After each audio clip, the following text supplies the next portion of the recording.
well, we were playing for Nebraska at that time. We went to the game because we had partners on the basketball team too. And during the pregame warm-up, Oklahoma was warming up right in front of us, and we was right behind the bench. So we had heard about him. So we trying to rattle him a little bit. Yeah, we trying to get him off his game during pregame warm-up. And so every time they go for a layup or something, like in warm-up, we'd be like, "Yo, man, I bet you can't dunk." He look over at us and he smile. Then he go up there and he would go for the layup. Then he get way above the rim and just drop the ball off in there. He wouldn't dunk it. He was just letting us know, I got hops.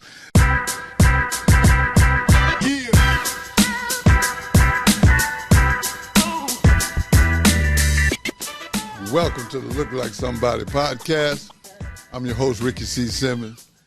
I've been having fun with this, man, and I'm really, really honored. I've been having some very, very special guests. They've been very helpful with this process. So for those of you that maybe is tuning in for the first time, I just want to say welcome. There will be a lot of laughing. There are going to be some ups and some downs. But we try to cover it all on this podcast because I think it's very important that people really know what's going on in the world because so many people are trying to keep things on the low. But I got a guest today. It's like a little brother. So we ain't really got no script. We just going to have fun with it. But I want y'all to know about this guy, man. This dude has had a very, very, very extraordinary life. And a lot of people, they've heard of him, but they don't know what they're going to know after watching this podcast. Marcus Dupree, welcome to the show, man. Well, I appreciate it, my man. I'm here for you. Anytime you call me, just call me. You're right. Hey, and you're right, because every time I call, you answer. Matter of fact, I think the one time I called, you had to calm me down. So thank you, man. I really appreciate this. Before we get started, I want to always make sure that I show love and give you your props because, man, people are busy, and I understand that. And everybody's going to understand it after this podcast, how busy you are. So for you to make time for me, it means a lot, man. So I just want to get that in there. But Marcus, man, for a lot of the people that don't know who Marcus Dupree is, let's bag up and go back to the beginning. Where is Marcus Dupree from? Where'd you grow up? I grew up in a little town called Philadelphia, Mississippi. Philadelphia, Mississippi, man. What's the population of Philadelphia, Mississippi, man? Back then it wasn't but 5,000 people, but now it's up to around 30,000, 40,000 people now. Oh, so y'all blowing up. Okay. We're growing up to big boy status for a minute. Hey, but look, man, when you was growing up in this town of 5,000 people, man, what did you do every day, man? Because, it don't seem like it was a very large place. So what was a day like? I was blessed. At the time, I was blessed to have a lot of good friends around. And we had a lot of our parents kept us busy. We was in Boy Scout, Cub Scout. We played organized baseball, Little League. All we did was play sports year round. Oh, okay. So y'all kept something going. We definitely, our parents kept us busy, kept us out of trouble. Right. Definitely kept us out of trouble. Because, being in a small town, you can easily get in trouble when ain't nothing going on. But we was blessed to be able to have parents to be supporting all the guys that I grew up with. Mm-hmm. And so it worked out for the best. Well, Marcus, man, I'll be honest with you, man. I happen to have a little more knowledge than most of the people that may be listening. But, man, I want you to just, be as honest with us as you can, man. When you start playing organized ball, what was that like for you, man? Well, let's see. I started playing organized football and sports and all that, like the 5th grade, I guess. Yeah. And I was looking forward to it because, I got tired of playing. You get tired of playing the guys you grew up with in your backyard or in your front yard. Like, man, let's go. It's time to go move up. It's time to step up. So when we got a chance to play organized football, baseball, or basketball, or whatever, we was trying to excel at every sport. Wow, man. So what sports, when you say every sport, what all did you play, Marcus? Well, being from a small town, I played everything: baseball, little league baseball. I ran track. I played basketball. Naturally football. So we didn't have the stuff that the kids got today. Wasn't no soccer. Wasn't no golf or nothing like that. You had to find an open field and get a ball. We had to make the basic, the basic stuff, make it work. Right. Well, look here. When you got to, I'm gonna say when you got to like junior high, I'm just gonna say middle school, I guess is what they call it now. You had already showed flashes that you had potential, or am I wrong there? Well, I guess so. I mean, every year I would win remember the punt, pass, and kick? Yes. I would always win that in the state. And then I guess so, now, back then middle school was like 7th and 8th and 9th grade. Right. When I grew up. Right. So, yeah, I guess you could say that people were starting to talk about Marcus Dupree. I made faces in the crowd in Sports Illustrated in like the 7th grade or something like that. Wow. See, that's an accomplishment right there. Because coming from a town populating 5,000, to be even mentioned, less known, a part of Sports Illustrated, that's huge. Now, Marcus, yeah. I know for a fact, once you did hit that high school, man, I don't know how to say this in a politically correct way, so I'm just going to say it like this. You start committing felonies on that football field, man. Well, I started in the 9th grade. My mom really didn't want me to play and move up, to high school in the 9th grade because I didn't play my 9th grade year. I played high school. So wow. She was kind of worried, but, my friends like, Mr. Dupree, he's bigger than everybody else in high school, so I think he'll be all right. So, I started off in the 9th grade playing free safety and receiver. I had in punt returns and kick returns. So I had 13 touchdowns as a 9th grader. Wow. And I carried the ball every now and then. So, and this was this varsity? Yes. Wow, in the 9th grade, man. That's saying a lot because a lot of times you have to be really developed in the 9th grade to play varsity, dude, because varsity ain't no joke. So you went out there, you didn't only just participate, you shined as a freshman. So if anybody seen my 30 for 30, the black and white, the very first clip in the black and white in my 30 for 30, I was in the 9th grade.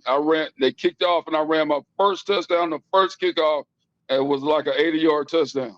And so if you go back to the 30 for 30, you watch that first black and white clip of me return the kick, I was in the 9th grade in that film. And hey, I'm telling y'all need to get your Googles out because you can Google this, I'm sure. 30 for 30, it's ESPN, so this is top the best it never was. Yeah.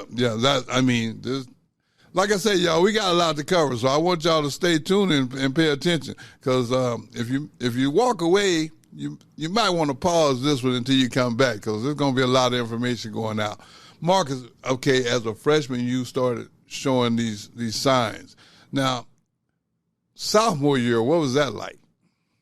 Well, let's just back up though, Rick. When I ran track, okay, I made it to the state. We were just running just to be running. I know how to run. I was a 9th grader. I was like 9th grade. I think I was like 175, whatever. Right. But I ran against a guy named Calvin Smith.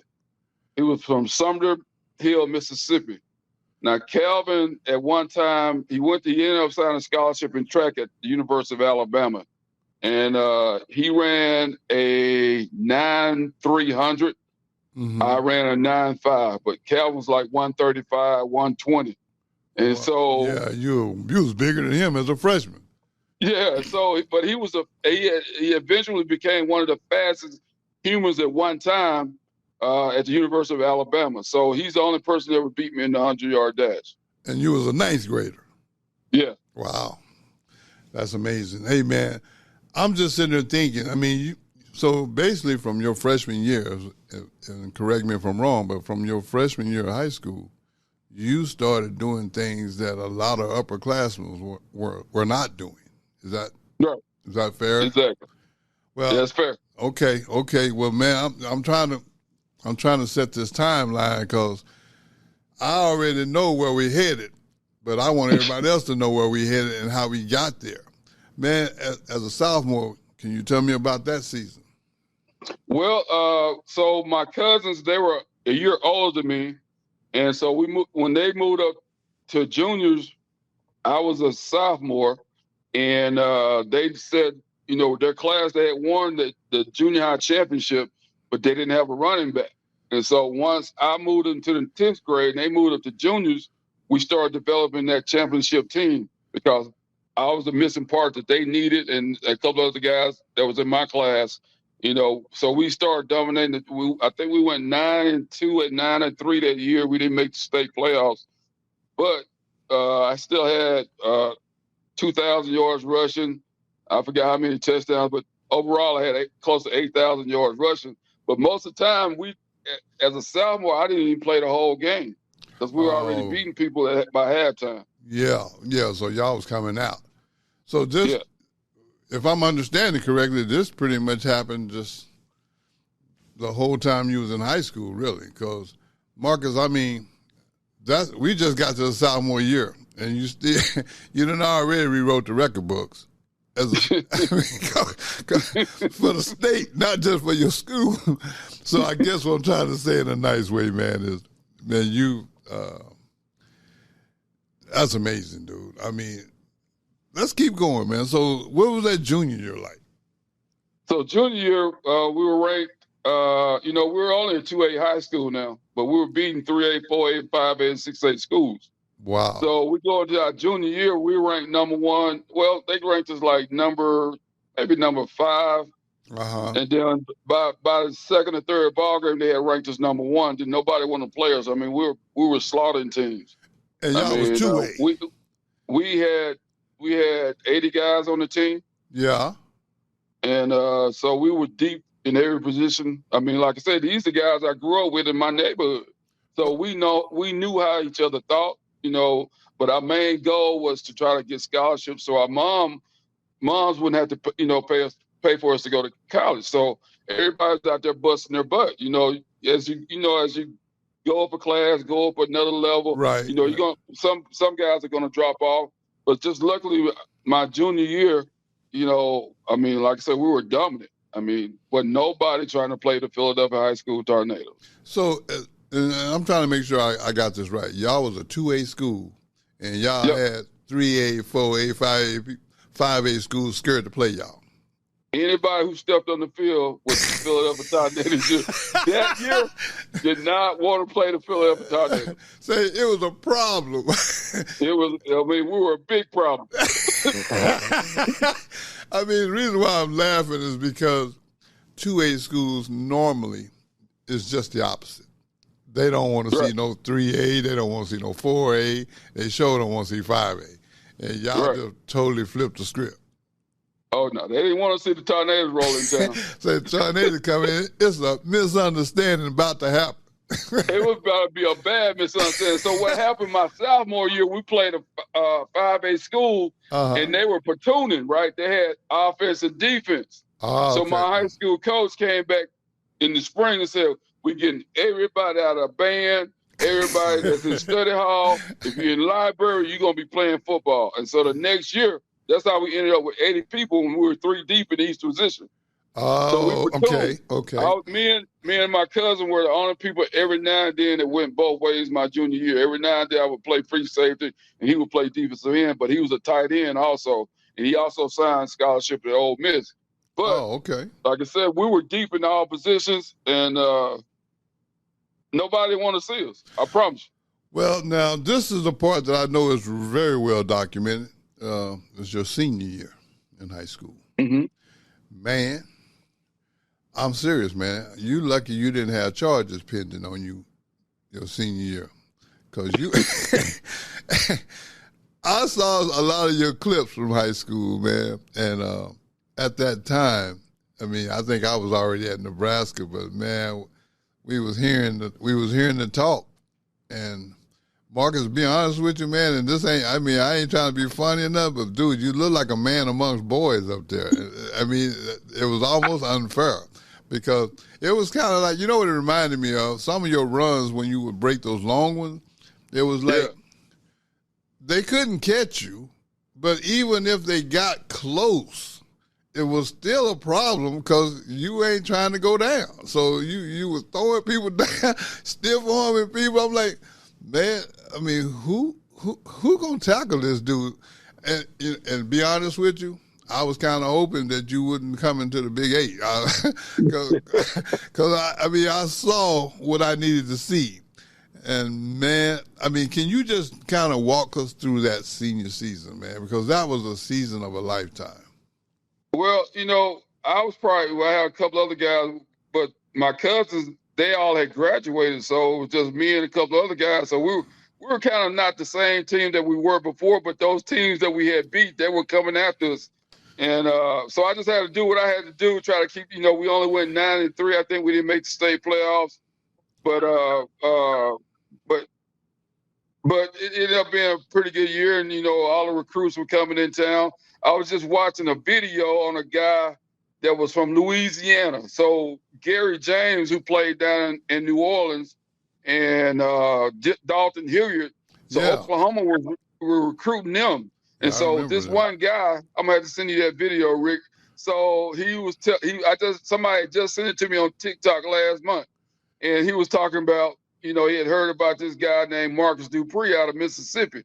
So him and all his buddies, they skipped school. They had a bye week, and they come up to Philadelphia, Mississippi. And so happened, he said that one of his cousins lived in Philadelphia. He's like, man, you got to be here by 4 o'clock. He's like, 4 o'clock? He's like, why? He said, man, because you can't get a seat. I mean, we had more people in the stands than we did in the whole town. So he's like, funny. Man, it's like the guy you got to see it, Rick. It's crazy. This guy said it was like a freaking concert. He's like, man, people everywhere. He said, man, when the Philadelphia Tornadoes came out the dressing room, it was like the Beatles that showed up. He's like, I was like, yeah. Then back then, Rick, you know, we had those tearaway jerseys. Oh yeah, So they banned the tearaway jerseys after my senior year. Well, I understand, because if they grab a jersey, that's all they got.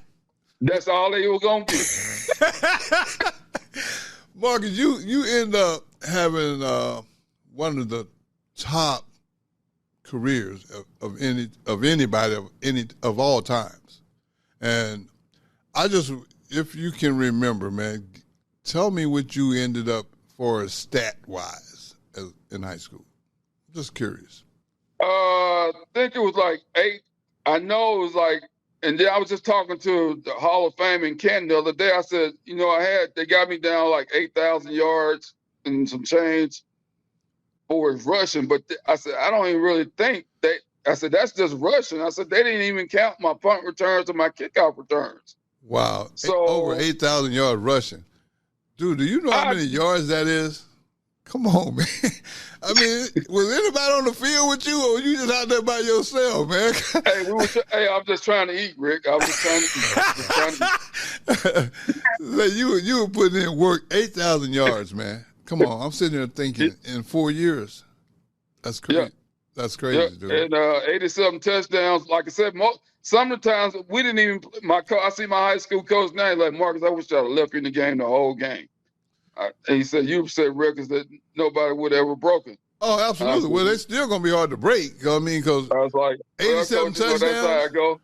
And, you know, he didn't want to hurt the coach's feeling on the other sideline. I said, but coach, hey man, just remember that I ain't gonna be here all the time. Right? They're gonna remember. I said, when I leave here, they're gonna try to tear your mouth out. Well, you know, the thing was back then for me and for a lot of schools, I'm sure it was the same way for y'all. If you don't want him scoring so much, stop him.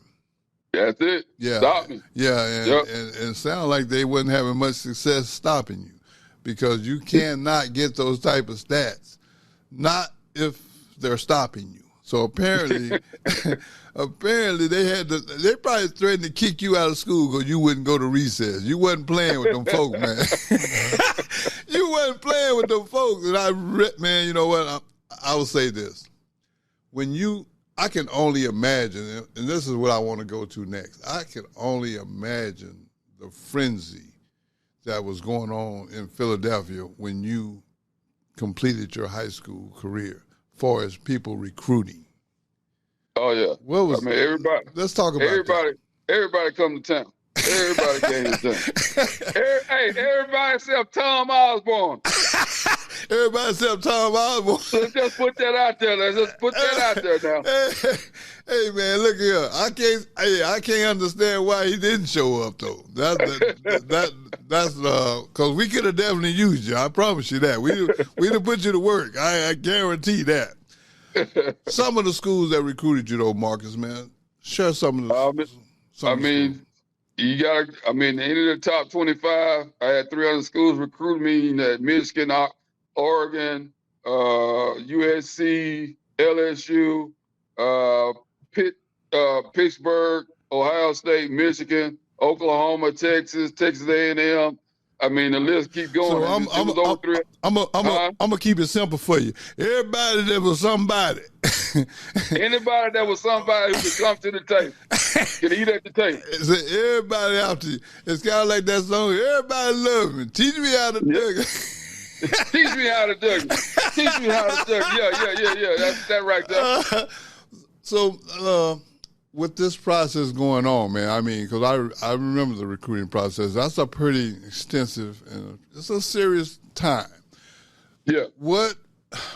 Before the season started, we had to sit down with the principal, my mom, and my high school coach. So we had a strategy and a schedule. Okay. For coaches just didn't pop up or nothing like that. So they had to check in.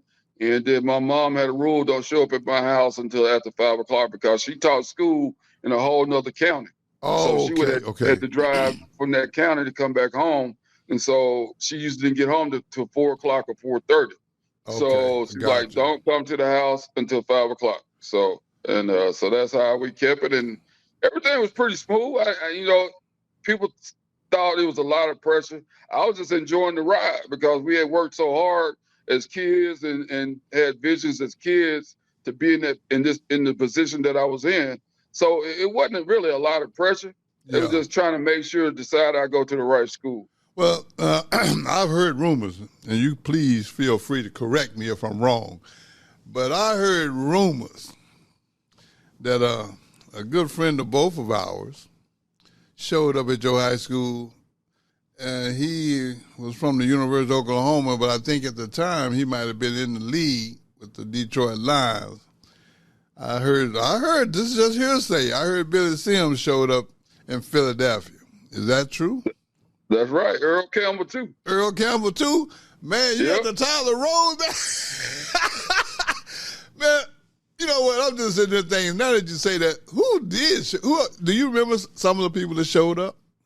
Man, this is not right off the bat, but, I know Billy did, Earl did. I had a call from Bo Derek. No, it wasn't Bo Derek. It was Farrah Fawcett. Farrah Fawcett. Yeah, she was hot. She was hot as a firecracker back then. Yeah. She was definitely on everybody's radar. Yeah, no doubt about that. You couldn't miss her.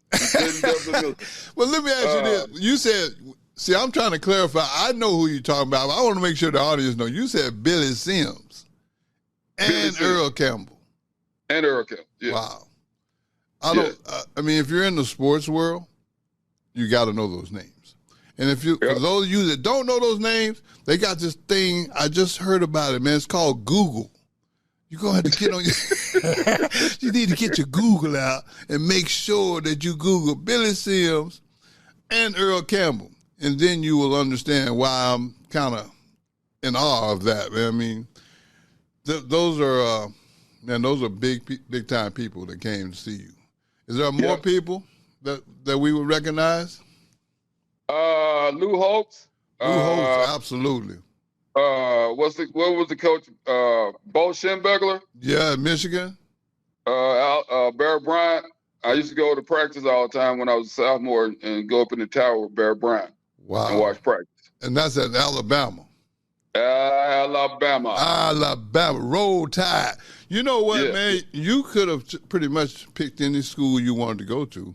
You could have went to any school in the nation, really. I mean, and that, you know, and I'm saying this, y'all, because I want y'all to understand something. Marcus is sharing this because I'm asking him. He don't brag about this stuff. That's why I had to ask these questions so that he will speak about them, because I want y'all to understand this dude is a humble man, and sometimes it comes across as bragging, but no, I don't look at it like that. I look at it as facts. It is what it is. So we got to give credit to that, and I'm real big on giving people credit, especially when they've earned it. And 8,000 yards, man, you done ran from Mississippi to Texas. Halfway to California. Yeah. That's what I'm saying. On a football field, it's only 100 yards long. So every time they saw you, they probably saw the back of you. I mean, Rick, if I had been playing this spread offense they playing in right now, it'd have been unreal. Oh yeah, because I know they were stacking the box. I mean, everybody in the nation know they're gonna run the ball, and they putting eight people up on the line of scrimmage basically. And if they ain't on the line of scrimmage, they real close to whoever on the line of scrimmage. So they weren't even trying to stop the pass. Right. Yeah, we're gonna stop Marcus Dupree, and you still didn't stop him. Hey man, look here. I'm not a rocket scientist, but I understand what I understand. If I put 8 people in the box because I know y'all gonna run the ball and we still can't stop you, man, look here. There ain't no such thing as making adjustments. It's a problem. It's a problem. Now, Marcus, after you got done with high school, man, you wind up choosing the school that I wanted to go to. I hate to admit to that, but I didn't get to go because parents wasn't trying to hear it. But you end up going to the University of Oklahoma. How did Barry figure that out? I mean, out of all them coaches we done talked about, how did Barry get you, man? If you can share that.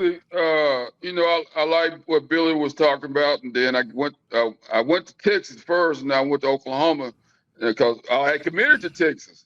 And my mom said, "No, I think you deserve to take all your trips, so go and take that last trip to Oklahoma." And I did, and I enjoyed it. I enjoyed the guys there. They were some of the first teams to have a black quarterback. I really admired that. And plus, in high school, we pretty much ran the wishbone the whole time when I was in high school until my senior year. We went into the I formation, but we pretty much ran the wishbone, so I liked that part of it. And the fans up there are just like Nebraska fans. They're diehard. Right. And I really enjoyed my recruiting trip up there. And so I said, this is a place for me to be.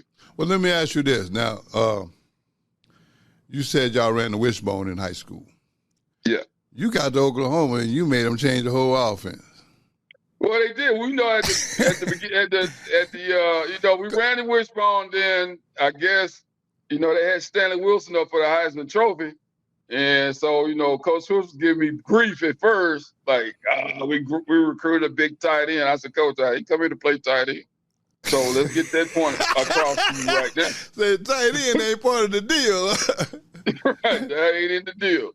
So eventually, he saw the light, especially, because at that time they had like the number 1 or 2 defenses in the country. Yeah. And so we went into our first scrimmage and all the upperclassmen talking noise, and I'm just like, I'm laid back like I am now. Okay. And, I ran hard in high school, and I didn't have no big linemen. I said, "Ooh, wait till I get some big linemen in front of me. It's gonna be history." and that's what happened. Wow. A couple. I ain't gonna call their names because we talk about it now, but. Yes, I have. Jackie Ship came to me in lunch. And was like, That's my little brother too, Jackie Ship. Yeah. Jack came to me at lunch. I'll never forget. He said, "We finna find out what you all about today." And I looked at him and just smiled, just like this. Yeah. Like his own and popping. Not too long ago, he came to me and said, "Man, I never told you this.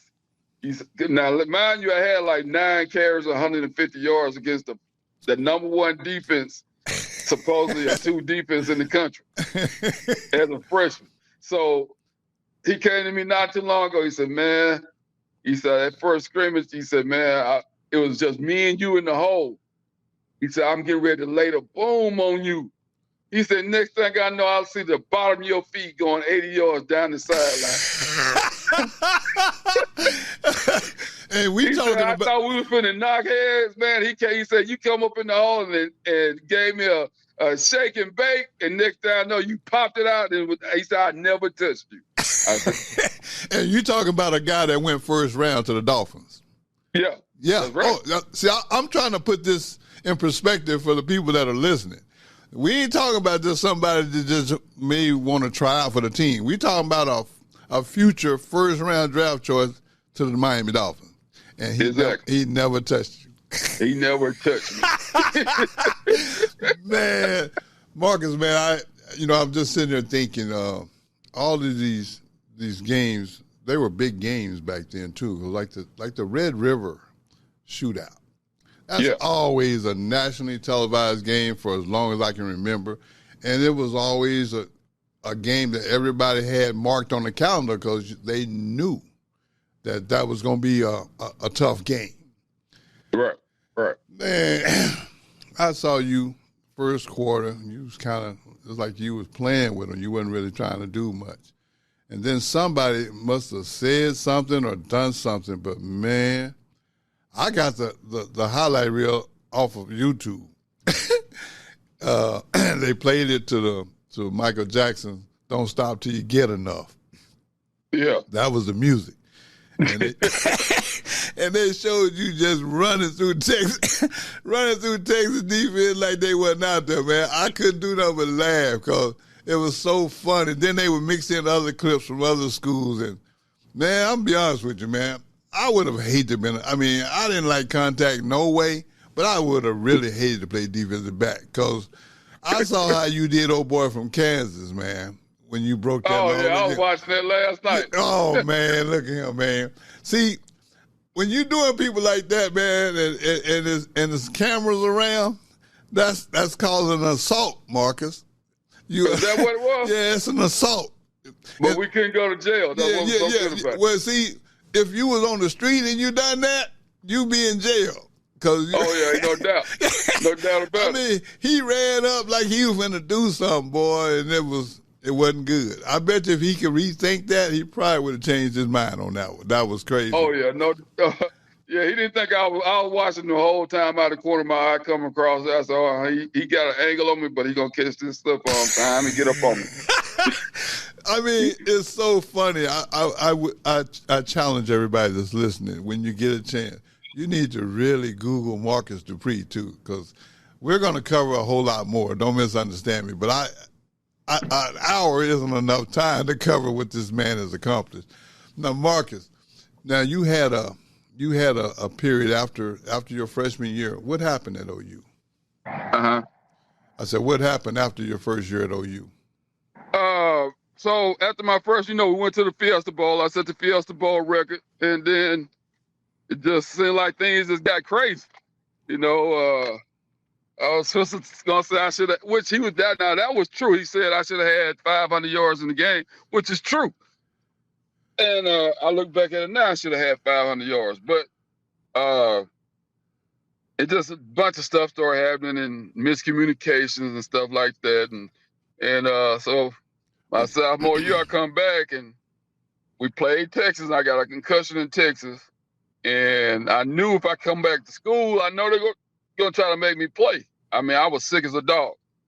And I just thank God that he gave me the wherewithal to know that you can't go out there and play, not with this concussion. Right. So back then, they didn't know nothing really about it because they give you feeling salt and put you back out there. So I'm so thankful that that didn't happen. Yeah, so, excuse me. Usually they just ask you how many fingers you see.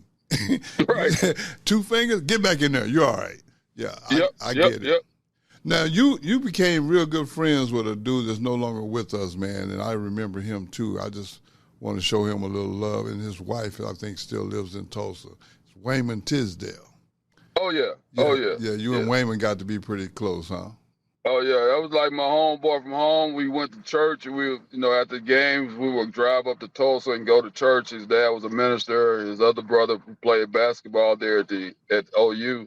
Yeah. He played the drums, I think, and then his other brother played the guitar, and Wayman played the bass, upside down bass for right-handed people. Yeah. But it was a good, it was good to be able to go to church and hang out with Wayman's family, and he was definitely a blessing in my life. His whole family were. Man, we see William when we go to Tulsa and play that golf tournament up there all the time. Yes, so yes. It was definitely a blessing for me, and a chance to get away from campus and enjoy regular life. So right. It was a good deal. So Wayman, I miss Wayman, but I talk to his wife all the time. I see his kids, and I see William, and definitely he was a definite blessing in my life. Yeah, well, man, I just wanted to show him some love because he did something when the Oklahoma basketball team came to Nebraska. Me and 4 or 5 former players, we were playing for Nebraska at that time. We went to the game because we had partners on the basketball team too. And during the pregame warm-up, Oklahoma was warming up right in front of us, and we was right behind the bench. So we had heard about him. So we trying to rattle him a little bit. Yeah. Yeah, we trying to get him off his game during pregame warm up, and so every time they go for a layup or something, like in warm up, we'd be like, "Yo, man, I bet you can't dunk." He look over at us and he smile. Then he go up there and he would go for the layup. Then he get way above the rim and just drop the ball off in there. He wouldn't dunk it. He was just letting us know I got hops, and so. Next time, this is the one that really made us laugh, man, because we said, okay, I bet you can't 360 dunk. He went down there, 360 and got above the rim again and then just dropped the ball and looked at us and smiled. I said, hey, man, look, we in trouble tonight. We ain't got nobody to jump with that dude. But no, man, Wayman, I'm sorry, rest in peace, man. He seemed like he was a really good dude. I never got to really meet him like you did. Right, it was so solid, man. It was so solid. So yeah, he was a good dude. Well, Marcus, now you said things got crazy for you after that first year. Yep, kind of, sort of. Can you share with us? Swiss had talked all that junk about the Fiesta Bowl. He tried to blame the game on me, which I wasn't trying to hear it. My mama wasn't trying to hear it because. There is a defensive team that could have tried to stop Arizona State.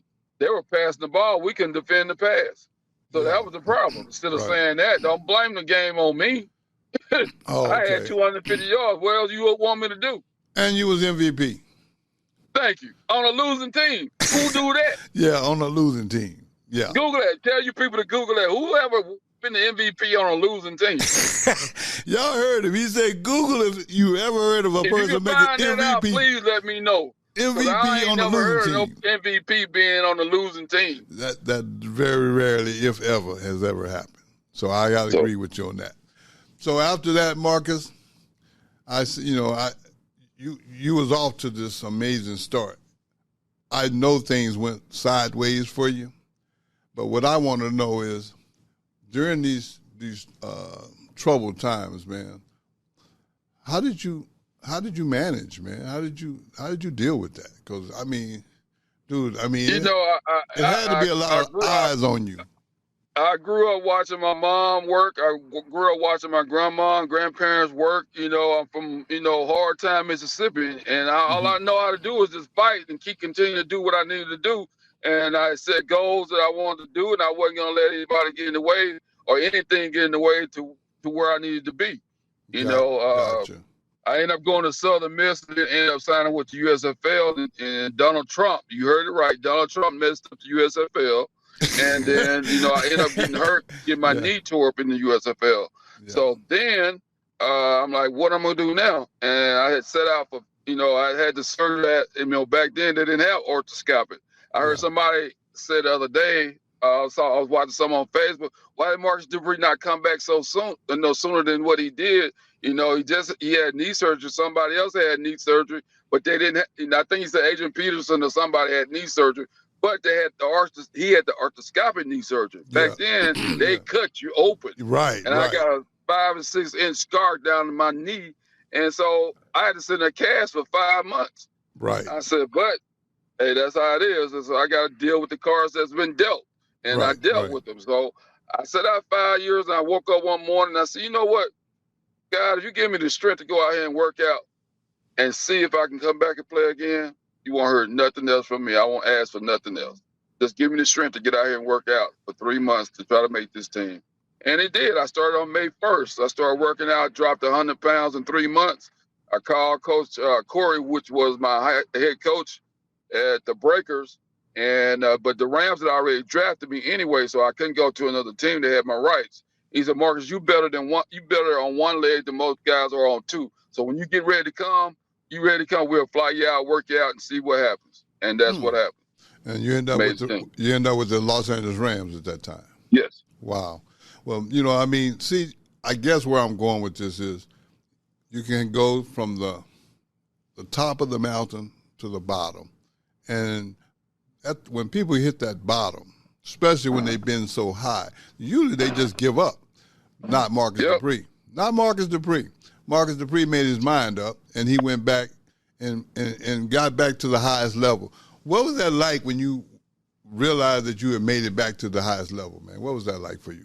Well, you know, I just thank God that he allowed that for me. I knew I had the talent. I knew that I didn't want to get old wondering, what if I could have just tried that this one time? Right. Just try, give it all you got. Just that one time. If you made the team, you don't have nothing. You don't have to look back over your shoulder and say, "Man, I wish I would have tried." So that was always going through my head, and that's what I did. I was like, "Man, I'm gonna make this team. I know I got the talent. I still got it, and I just couldn't sleep without making sure I could, come back." Yeah, well, you did what you had to do, and you made it back. You know, Marcus, I also, man, I would like to talk a little bit about after football. Man, you didn't stop. You kept doing some really amazing things, and I want to know how you went from football to acting. I'm trying to figure that one out. How'd you do that? How'd you pull that off? Well, I don't know. I went from football to being a wrestler. Now, let me go back. Let's go back. Oh, yeah, that's right. That's right. Go back, yeah. I started wrestling with Dr. Death, who played at OU. And he taught me into trying to, come wrestle. And my friend David Haskins trained me, who at that time, his name was David Rich. If anybody knows anything about wrestling, they know Tommy Rich. So that supposed to have been Tommy Rich's bastard cousin. And so, that's how I got into wrestling. And we grew up watching wrestling when we grew up watching wrestling, Mid-South wrestling and all that. So I always wanted to try it and just see if I could do it. Junkyard Dog and all those guys like that. And so that, I wanted to try it and see what happens. What happened? Yeah. What did you think of wrestling, though, man, when you did that? I mean, was that something you really enjoyed, or was it just something you was just messing around with? Well, what did I think about it? That's what you're saying? Yeah. I mean, because that's a very different transition from football, dude. I mean, wrestling. I mean, I know you knew people, but what made you even want to do that? Just to see if I could do it. I didn't want to, like once again, there we go. I didn't want to leave. I knew I had the athletic ability. I liked wrestling. I grew up watching wrestling, like the Junkyard Dog and all those people like that. I said, man, I might as well try. I want to see, what it's like. And so that's what happened. So wrestling. I went and trained, and next thing you know, I was wrestling. How long did you do that, Marcus? I did it for a couple of years up in Memphis. Under Jerry Lawler had a wrestling organization up there. Okay. And they were really trying to train me to go to the WWE, but it was like they gone 300 some days a year from home. Oh yeah. I'm like, oh no, I got kids. I need to be around my kids. I got this fun and blah blah blah. But it was a dream, and I don't accomplish that dream. So I need to be home with my kids. I got you. Now, after wrestling, is that when the acting came in? Well, kind of so, you know, you got to act a little bit in wrestling. So, but the acting came in one day, way later. I was at home one day and I get this call, and I thought it was my cousins playing a joke. Yeah. And I was living down in Louisiana, and so I went all day and didn't return the call. So someone said, Marcus, you need to return this call because it just might be something. Right. So I called the number back, and so it was Tyler Perry's people, and they were like, you need to call this guy named, what's his name? He played Donatello, but I can't think of his name right now, but I called him. And so when he answered the phone, he go, is this the real Marcus Dupree? And I go, is this a real MF movie? Y'all need to freaking quit playing with me. I ain't never acted. How y'all gonna call me talking about some darn acting? He's like, no. And then Lee Tilton, that's his name. And he played the first Donatello in the Ninja Turtles. Oh, so he's okay. a little short guy. So he's like, no, you'll be perfect for this part. I done watched you. I know you can play this part. I said, well, man, I ain't never acted. He said, the ones that go to acting school are the ones who can't act. So that's how I got started. Wow. And matter of fact, can you share with us how many different roles you've played in how many different movies? Well, that first movie was I played a kid's dad that was supposedly the number one top player in the state, and I was pushing him so hard to the point that he had a heart attack. But the movie based on a guy whose girlfriend got killed on the way back from a track meet, and he was one of the top track runners in the state, and he could never get his girlfriend out of his head. Wow, okay. It's called 1 Mile to You. 1 Mile to You. Okay. Yep. And then and it's kind of like a Lifetime movie. Okay. But it ended up being a pretty good movie. And then that's when next thing I know, another person called me wanting to be in the movie. I'm like, So, you know, Morgan Freeman didn't start acting until he was like 55. Right. I got you. So I was like, hey, might as well keep making it work. If they want to keep paying you, they think I'm good at it. So I'm all right at it. So as long as they keep paying me, I'm there. Yeah, I'm here. You know, it's kind of funny, man. I'm sitting here thinking about, Marcus, you've done a lot of things, and and still you made time to be a part of the golf tournaments down in Tulsa. I mean, dude, you got a lot going on, man. I mean, you really do. You stay busy, and for good causes. I like that. I like the fact that you, even though I didn't like when you got on that 3-wheeler down there in Tulsa and told me right after Oklahoma had beat Nebraska that's how y'all roll away from the stadium or something. I was like riding into the sunset. I was a little hot about that one, but your timing was poor. It was a day. I was right. We just whooped y'all. No, y'all just beat us on Saturday. Here we are 2 days later playing golf, and you on the 3-wheeler talking about, yo, Rick, this is how we roll away from, after we beat Nebraska. I'm like, oh, man, you don't really want to hear that. So I never forgot that. I just had to throw that in there and let you know. But, no, I really appreciate the fact that you make time for, like, the Children's Hospital and come down and be a part of that. At the end of the day, Rick, it's all about us getting together. We're all getting older. Right. Just being fellowshipping, breaking bread together, having a good time, laughing and talking. You got Oklahoma State guys there too, so it's always a good time to me. Right. It's amazing that one day we're all there, and when we first started doing the golf tournament, I guess it had to be about 40 guys there, I guess, maybe. Yeah. And I'm looking around this room, I'm like, man, look at what God was putting all this talent in this room right here. One room. People realize how much talent is sitting in this room right here, right now. And I used to just sit there and just look and be at awe. Like, man, they're Kitty King. They're Mike Rozier. Yeah. There's who else was there? Billy Sims. Yeah. There's Jason White. I mean, it was just amazing, man. I go back and I look at some of those pictures. I got some of the pictures that we took. And I was like, man, boy, it ain't nothing but God. There's so much talent in this room. I have to give Randy Allison a lot of credit. Oh, no doubt. No doubt. Because Randy, man, he welcomed me in too, and I've been going back ever since, and I really have a good time down there. I mean, I don't think none of us are actually going to ever get a green jacket on the golf course. No, I don't think so either. But you know what, man? It's for a great cause, and I had real fond memories of the first time I went, and we got in that big room, signed all the footballs, and we broke up into groups and started going to those little kids' room. And man, there's nothing more emotional than walking into a room where there's a kid that's maybe 8 years old, and he has a diagnosis that he's not going to see 9, and his parents Right. is in there with him, man, and we go in and give him a football and take pictures and talk to the parents and talk to the kid, you know. I mean, I know that's not a lot compared to what that kid is dealing with, but for like a couple of minutes, man, I mean, that kid gets to forget about. I mean, but you know what I noticed about that is everybody that walked out of the room needed a Kleenex.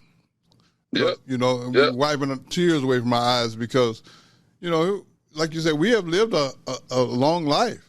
I mean, this kid is 8 years old, is not going to see his 9th birthday. I mean, it makes it hard for me as a human to complain about anything. Too, I mean, how can I complain about anything, man?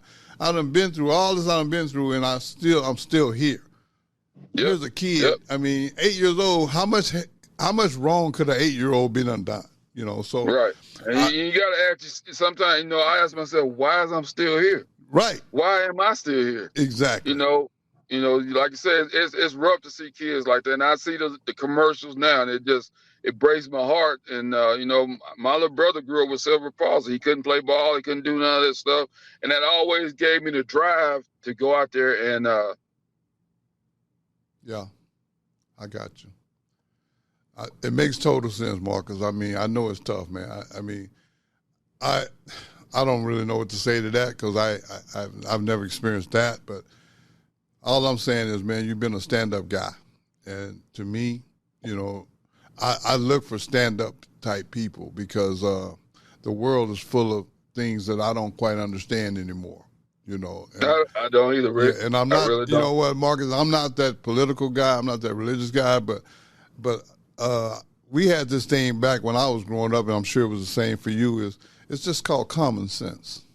Yep, common sense. Yeah, common sense, and I'll leave it right there. I mean, no, I'm not a political person either, Rick, and I just can't believe some of the stuff that we're going through. I would never thought, you know, growing up in a town like Philadelphia, Mississippi, you know, that's the home of Mississippi Burning. You see, if anybody's seen the movie, I would have never thought, you know, we'll be going through so much race dividedness. Yeah, I guess you could say, in this day and time. Yeah, I got you. You know, and it burns me up. It hurts my soul. Yes. But, you know, you can only do what you can do. I still try to treat. I was raised to treat.